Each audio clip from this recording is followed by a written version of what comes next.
Hello friends, ISPCS study के इस online platform पे आपका स्वागत है। जैसा कि आपको पता है कि हम लोग रोज़ 9 बजे सुबह विजन IAS मैगज़ीन की क्लासेस करते हैं। इसमें मैं आपको इकोनॉमिक्स की क्लासेस कंप्लीट करा रहा हूँ। इसमें मैं आपको आर्टिकल 10 से शुरू करूँगा और अब हम लोग घटते क्रम में जाते हैं आर्टिकल, यानी ऊपर की तरफ हम लोग बढ़ते जाएंगे। ठीक है, तो इसके पहले भी क्लासेस हो चुकी हैं। कल संडे था, ऑफ था, और आज हम शुरू कर रहे हैं अपने आर्टिकल्स में शहरी अवसंरचना विकास निधि, urban infrastructure development fund, UIDF। इसमें क्या है, आप देखिए, जो राष्ट्रीय आवास बैंक है इसने क्या बोला, 10,000 करोड़ रुपए के परिव्यय से, यानी कि उसके व्यय से शहरी आवास अवसंरचना विकास निधि का संचालन शुरू किया। किसने शुरू किया? शहरी अवसंरचना विकास निधि का संचालन किसने किया? राष्ट्रीय आवास बैंक, नेशनल हाउसिंग बैंक ने शुरू किया है। ठीक है, जो UIDF की घोषणा थी वो किसकी घोषणा कब की गई थी? तो केंद्रीय बजट 2023-24 में। अब आपके लिए मन में सवाल उठ रहा होगा कि राष्ट्रीय आवास बैंक ने क्यों शुरू किया। ठीक, तो इसलिए शुरू किया क्योंकि क्या है कि इसकी जो उत्पत्ति है वो आप देखिए, तो इसकी उत्पत्ति जो है किन किन जो अधिनियम है उसके अनुसार की गई है। ठीक है, तो आप देखिए, राष्ट्रीय आवास बैंक अधिनियम 1987 के तहत 1988 में की गई थी, और इसका कार्य ही क्या है कि सभी वर्गों को आवास संबंधी आवश्यकताओं की पूर्ति करना है, इसके लिए बाजार क्षमता का दोहन करना और उसमें वृद्धि करना है। ठीक, तो इसीलिए जो है इसी बैंक ने इस योजना को फंडिंग की है। ठीक है, इसमें क्या है कि अन्य महत्वपूर्ण जानकारी क्या है कि 2019 में सरकार ने नेशनल हाउसिंग बैंक से RBI की हिस्सेदारी खरीदने के बाद एक सरकारी स्वामित्व वाली इकाई बना दिया गया इसको। ठीक है, और ये क्या करता है, ये रेसिडेक्स सूचकांक जो क्या करता है वो जारी करता है। ये सरकारी स्वामित्व वाली एक इकाई है, इसलिए जो इसने इस योजना को फंडिंग की है। और इस जो शहरी अवसंरचना विकास निधि थी, ये क्या है, केंद्रीय बजट 2023-24 में इसकी स्थापना की गई थी। इसको आपको ध्यान देना है, क्योंकि अभी तक जो अभी नए बजट के सेशन तक जो भी एग्जाम्स होंगे इसके लिए इम्पॉर्टेंट है, और उसके बाद भी ये इम्पॉर्टेंट है, जो कि नेशनल हाउसिंग बैंक ने इसको सपोर्ट किया है। इसे जो है शुरू किस लिए किया गया था? इससे ग्रामीण अवसंरचना विकास निधि रेडिफ जो था, इसके तर्ज पे जो है अर्बन क्षेत्रों के लिए शुरू किया गया UIDF के तौर पे। UIDF क्या है? उसका उद्देश्य यह है कि अवसंरचना के निर्माण के लिए वित्त पोषण का क्या करना है, एक स्थिर और अनुमानित स्रोत प्रदान करके जो केंद्र सरकार है और UT है उनके प्रयासों को बढ़ाना है। ठीक, अब ये है कि क्या इसके फंड का उपयोग करते समय राज्यों को इस बात के लिए प्रोत्साहित किया जाएगा कि वे उचित उपयोगकर्ता शुल्क लगाएं, और जो 15th फाइनेंस कमीशन है उसके जो अनुदान मिल रहे हैं उसके साथ साथ जो मौजूदा योजनाओं से संसाधन मिल रहे हैं उसका क्या करें, लाभ उठाएं, इसके लिए प्रेरित करेगा। ठीक, अब कवरेज क्या है 2011 की जनगणना के अनुसार कि Tier 2 शहर जो हैं वो कितने हैं, 459 हैं। ठीक, जिसकी जनसंख्या कितनी है, 1 लाख से 10 लाख के बीच में। ठीक, अब Tier 3 शहर कितने हैं, 580 हैं, जिनकी जनसंख्या 50,000 से लेकर 900 मतलब वही 1 लाख के बीच में। ठीक है, तो फंड का आवंटन कैसे होगा? प्रत्येक राज्य जो होगा या UT होगा कि पात्र शहरों को जनसंख्या के आधार पर इसको फंड दिया जाएगा। इसमें ध्यान देना है कि UIDF में जो फंड होगा वो जनसंख्या के आधार पर आवंटित किया जाएगा। ऐसे फंड पर क्या है, जो ब्याज दर है, बैंक दर से 1.5% वो कम ही होगी। मतलब जो बैंक रेट होता है ब्याज दर का, उससे क्या है, आपका 1.5% इसकी ब्याज दर कम होगी, लेस होगी। ठीक है, अब क्या है कि आवासन और शहरी कार्य मंत्रालय के मिशन और कार्यक्रमों से जुड़ी गतिविधियों को इसमें क्या किया जाएगा, शामिल किया जाएगा। सीवरेज और ठोस अपशिष्ट प्रबंधन, जल आपूर्ति, स्वच्छता जैसी बुनियादी सेवाओं से जो भी प्रभाव उन्मुख परियोजनाएं होंगी उसको क्या किया जाएंगी, इसमें प्राथमिकता दी जाएंगी। और इसका जो परियोजना प्रस्ताव का न्यूनतम और अधिकतम आकार कितना होगा, 5 करोड़ और 100 करोड़। ठीक, और पूर्वी और पहाड़ी क्षेत्रों के न्यूनतम आकार 1 करोड़ होगा। नोडल एजेंसी क्या है, संबंधित राज्यों की जो वित्त विभाग होगी वो क्या होगी, इसकी नोडल एजेंसी होगी। ठीक, तो अन्य जो इसके बिंदु हैं वो क्या है, इसका उपयोग प्रशासनिक रखरखाव और खर्चों के लिए नहीं किया जा सकता है। ठीक, इसमें क्या है कि इसमें आवास, विद्युत संचार, रोलिंग स्टॉक, शहरी परिवहन और स्वास्थ्य शिक्षा संस्थान इसमें शामिल तो नहीं होंगे। ठीक, इसमें मूल ऋण राशि क्या है, 7 वर्षों के भीतर 5 समान वार्षिक किस्तों में चुकानी होगी। मॉरिटोरियम पीरियड का भी इसमें उपबंध किया गया है। राज्यों द्वारा जो लिया गया उधार किससे होगा, संविधान के अनुच्छेद 293 3 के तहत होगा, 293 थर्ड जो उसका सेक्शन है उसके तहत। इसका तात्पर्य यह है कि क्या होगा कि राज्य एक वित्तीय वर्ष के दौरान बाजार और वित्तीय संस्थानों से उधार लेने की निर्धारित क्षमता के भीतर ही उधार ले सकता है। ठीक है, अब इसकी आवश्यकता और प्रासंगिकता देख लेते हैं। इसका आवश्यकता जरूरी थी, ये जो कि ये जो अर्बन का UIDF जो इस तरह शुरू किया गया रेडिफ के तौर पे, इसकी बहुत महत्वपूर्ण आवश्यकता ये थी कि जो शहरी विकास लक्ष्य है एसडीजी है, इसको प्राप्त करने में ये मदद करेगा एसडीजी 11 में। ठीक है, अब इसके बाद क्या है, ये सर जो इस एसडीजी 11 क्या बोलता है, मानव और शहरी बस्तियों को समावेशी, सुरक्षित, लोकशील और टिकाऊ बनाने का ये प्रावधान करता है। ये नगर नियोजन को बढ़ावा देगा, राज्यों में नगर नियोजन को सुधार करने को प्रोत्साहित करेगा, बुनियादी ढांचे को सुधार करेगा। ठीक है, लॉजिस्टिक और आपूर्ति श्रृंखला में नोडल बिंदु है, तो ऐसे लॉजिस्टिक और जो आपूर्ति श्रृंखला है उसको भी मजबूती मिलेगी। शहरी भीड़ को कम करेगा, 40% की आबादी टियर 2 और टियर 3 शहरों में रहती है, इसलिए इसमें गति बढ़ने के अनुमान है। तो ये जो है इसमें जो है इसके लिए ज़रूरी है ये यूआईडीएफ की जो योजना थी। वर्तमान में क्या है कि ग्रामीण और दूर दराज के क्षेत्रों से लोग सीधे मुंबई, दिल्ली जैसे महानगरीय शहरों की ओर पलायन करते हैं। तो इससे क्या होगा कि जब ये शहर विकसित होंगे तो टियर 2 और टियर 3 शहरों का विकास भी इसी प्रवास की ओर क्या करेगा, उसको आकर्षित करेगा। अन्य विकास कार्यों के लिए नगर निगमों को पर्याप्त संसाधन उपलब्ध कराएगा, रोजगार के अवसर प्रदान करेगा, क्षेत्रीय जो असंतुलन है उसको क्षेत्रीय विकास के जरिए उसको संतुलित करेगा। इस ऐसे में जो यूआईडीएफ है, ठीक है, टियर 2 और टियर 3 शहरों के विकास में महत्वपूर्ण भूमिका निभाएगा। यह भारत में शहरीकरण की जो समग्र गुणवत्ता है उसको बढ़ाने में भी मदद करेगा। इसलिए जो सभी हितधारक हैं इसके क्रियान्वयन में प्रभावी भूमिका को निभाने की आवश्यकता है, ये आप अपने इसमें देख सकते हैं। ठीक है, तो टियर 2 और टियर 3 शहरों के लिए सरकार ने अन्य सारी पहले भी शुरू की हैं। 2015 में सरकार ने स्मार्ट सिटी मिशन की शुरू की थी। 2015 में ही अमृत योजना की शुरुआत की गई थी, जिसमें क्या कायाकल्प और शहरी परिवर्तन के लिए अटल मिशन। अन्य जो है 2015 में ही राष्ट्रीय विरासत, शहर विकास और संवर्धन योजना, हृदय योजना की भी शुरुआत की गई थी। तो इसको आप देख सकते हैं। अब क्या है कि ये आप देखिए कि टियर 2 और टियर 3 शहरों के बुनियादी ढांचे में विकास में कौन कौन सी चुनौतियाँ हैं। तो कम लागत वाले फंड की उपलब्धता का अभाव है, नगर निगम के अधिकारियों में बुनियादी ढांचा परियोजना के नियोजन, निष्पादन और प्रबंधन करने की क्षमता का अभाव है, खराब और अपर्याप्त शहरी नियोजन है, और बुनियादी ढांचा परियोजनाओं के लिए भूमि अधिग्रहण जैसी समस्याएं भी यहाँ पर आती हैं। जो ग्रामीण अवसंरचना विकास निधि है, रेडिफ क्या है, इसमें आप देख लीजिए।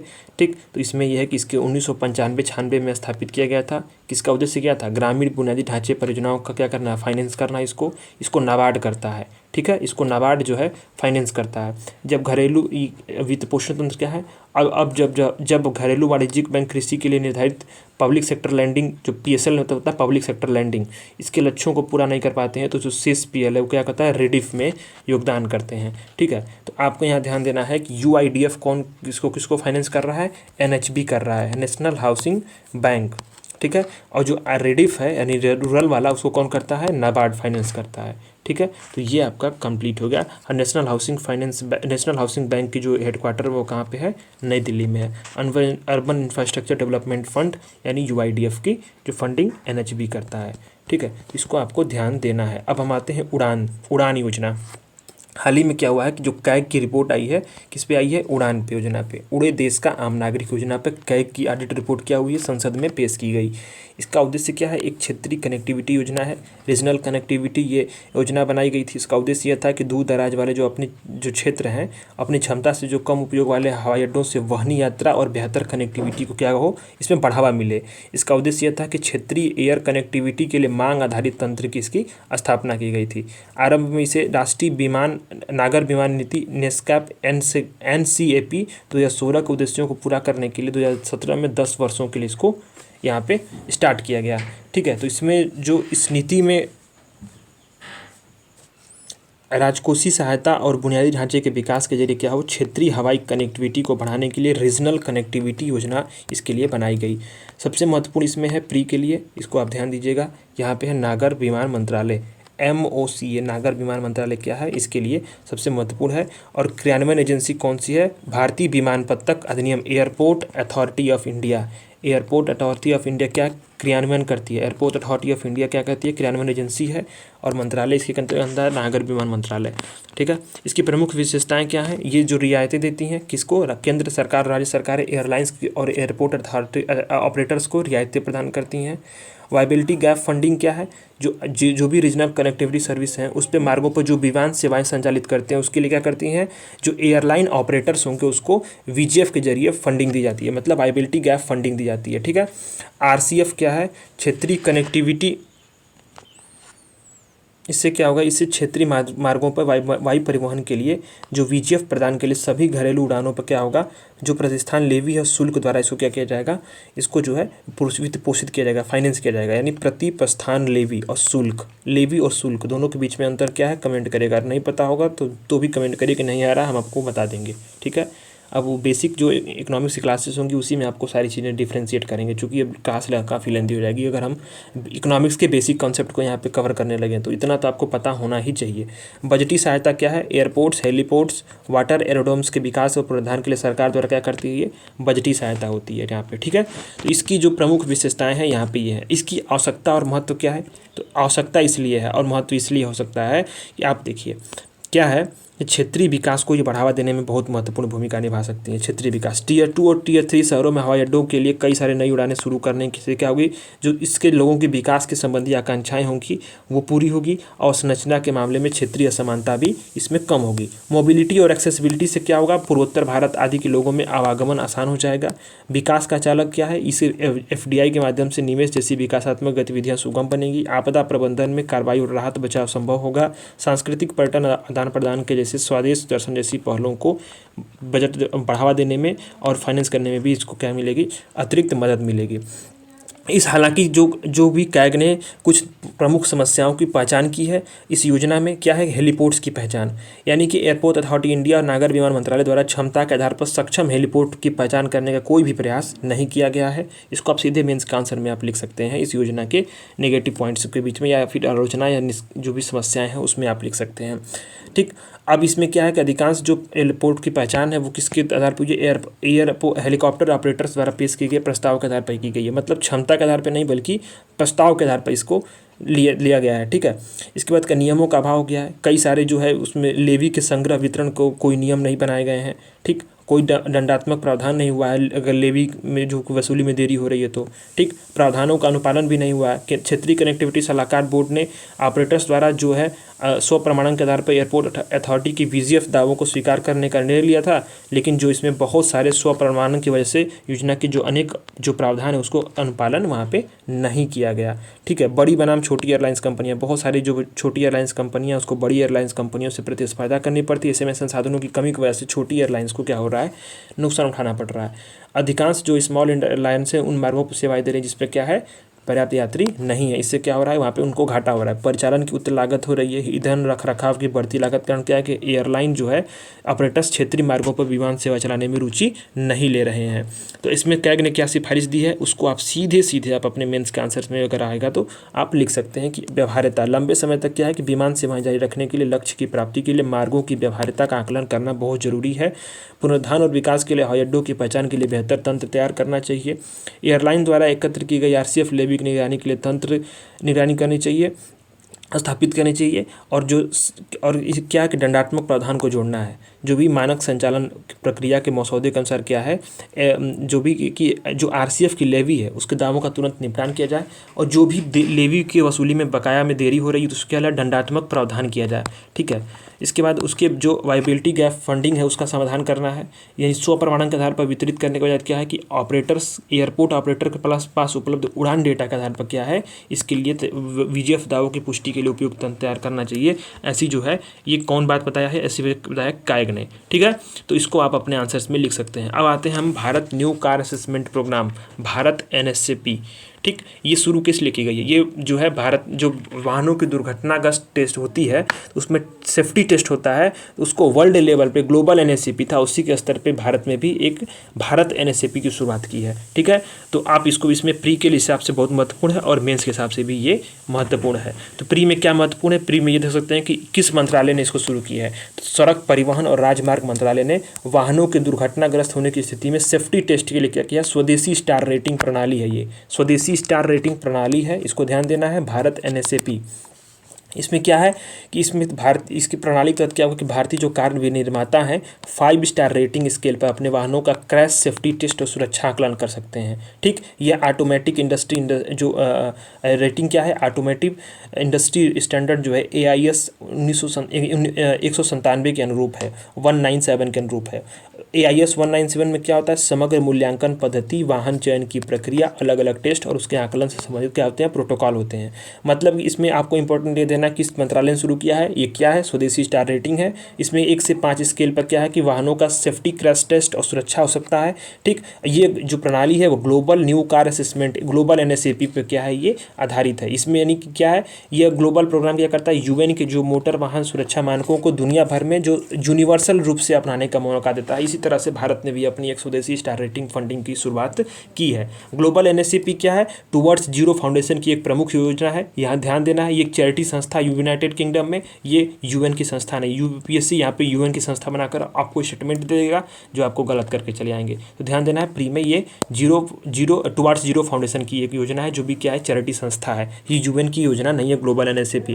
ठीक है, तो भारत में क्या है कि भारत सरकार ने, राजमार्ग मंत्रालय ने शुरू की है भारत NSAP, परंतु जो ग्लोबल NSAP है वो क्या है, टुवर्ड्स जीरो फाउंडेशन, ये एक जो चैरिटी संस्था है उसका है। ठीक है, तो भारत के जो NSAP के प्रमुख बिंदु हैं वो किस पे लागू होंगे, यह प्रणाली ऐसे वाहनों पे लागू होगी जो ड्राइवर सीट के अलावा 8 सीटों से अधिक नहीं हो और वाहन का कुल वजन 3500 किलोग्राम से अधिक नहीं हो। ठीक है, ये जो वाहन होंगे भारत में विनिर्मित या भारत में बिकने वाले ही होने चाहिए। ठीक है, इसमें तहत क्या होता है कि जो दहन इंजन के साथ क्या होता है कि CNG इलेक्ट्रिक वाहनों का भी इस पर परीक्षण किया जा सकता है।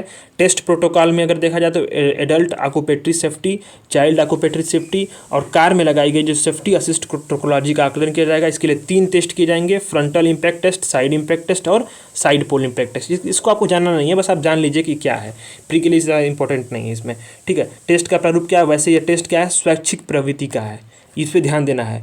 यहाँ UPSC यहाँ भी प्री में धोखा दे देगा आपको, धोखा इसलिए देगा क्योंकि देगा कि ये अनिवार्य बना देगा कि जो भारत NSAP है यह कार निर्माताओं के लिए टेस्ट क्या है, अनिवार्य प्रवृत्ति का है, लेकिन क्या है, ये स्वैच्छिक प्रकृति का है। ठीक है, इसमें क्या है कि लेकिन कार विनिर्माताओं को प्रोत्साहित किया जाएगा कि वो इसके तहत सेफ्टी टेस्ट कराएं, मतलब ये आपके लिए अनिवार्य नहीं है।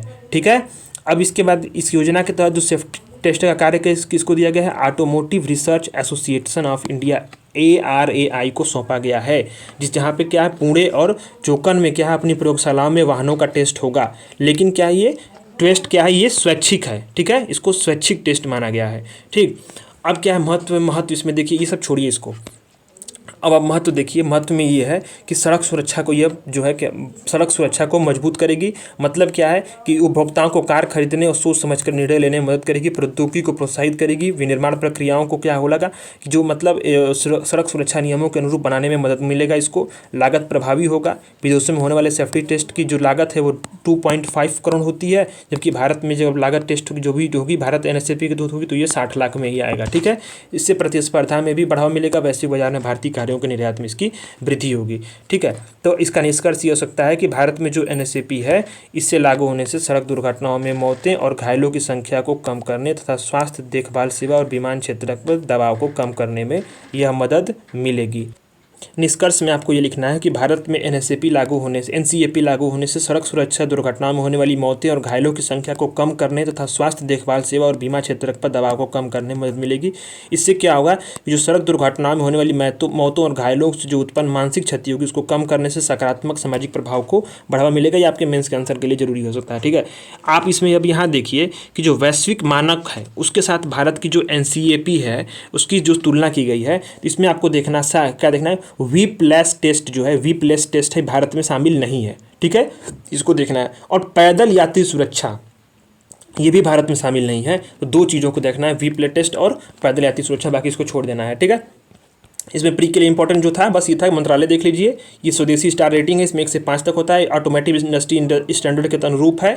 और इसके बाद क्या है कि ये भारत, अब देखना है कि इसमें कि जो ग्लोबल NSCAP है ये टुवर्ड्स जीरो फाउंडेशन की परियोजना है, और जबकि भारत में क्या है, ये भारत सरकार ने मंत्रालय जो सड़क सुरक्षा मंत्रालय है, सड़क और परिवहन राजमार्ग मंत्रालय, उसको प्रोत्साहित कर रहा है। तो इसमें आपको देखना है कि चैरिटी, वहाँ ग्लोबल में चैरिटी संस्थान है और भारत में क्या सरकारी संस्थानों द्वारा इसको प्रायोजित किया जा रहा है। ठीक है, अब क्या है, आधिकारिक सांख्यिकी पर राष्ट्रीय नीति का मसौदा, ड्राफ्ट पॉलिसी बनाई गई है ऑन ऑफिशियल स्टैटिस्टिक्स। ठीक है, इसमें क्या है कि सांख्यिकी और कार्यक्रम क्रियान्वयन मंत्रालय MOSPI ने आधिकारिक सांख्यिकी पर राष्ट्रीय नीति का संशोधित मसौदा इसको तैयार किया। इससे क्या होगा, ये नवीनतम जो नीति है ये तकनीकों को उपयोग को बढ़ावा देती है, जो आधुनिक डेटा संग्रह और सूचना के समय पर प्रसार की दिशा में क्या करती है, एक रोड मैप देती है।